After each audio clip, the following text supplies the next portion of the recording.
Guys! So for today's video, mag-haul tayo ng mga school supplies na nabili namin online, tsaka nung umalis kami, pumunta kami ng Santa Lucia.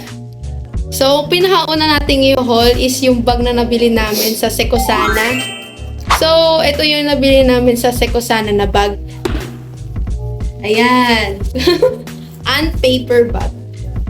Ayan. Pares kaming black ang napili, pero magkakaiba yung details. So, visit nyo na lang yung yung store nila kung gusto nyo rin ng ganitong style.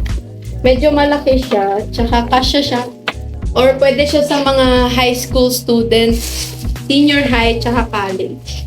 Nagre-range yung bag na binili namin to 1K pataas. Ayun. So, next, syempre, ang pinaka-exciting part, ang mga school supplies. Yan. So, sa online namin to binili, almost 1 week namin tong inantay. Ngayon lang siya dumating. Ayan na siya. Sealed na sealed talaga siya ni seller. So, si Flor yung taga-sabi ng prices ng mga items. Ang item natin is double-sided tape. 11 pesos ko siya nabili. Ang stapler. So, nabili namin to na from 48 pesos, naging 24 na lang siya. Highlighter ball pen, 26 pesos to nabili. 6 na color. Correction tape, 6 na piraso na siya. Nabili namin to ng mga 60 plus.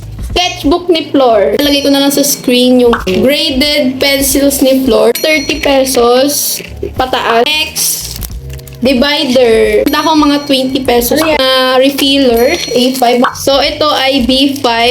Yung mga binili ko, ayan. Pag-read siya. Hindi siya yan. Ito yung cover nung divider. Ayan. This is B5, tapos A5. Ayan. May mga ngipin. Pencil case. 20 pesos pataas to.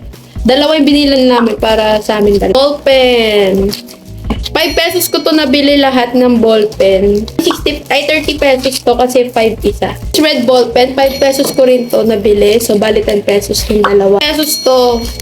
Kasi magkaiba sila. Eraser, 5 pesos din to. Dalawa binili ko. Blue, 20, 10 pesos or 15 pesos yata to. 15 pesos, dalawa na siya.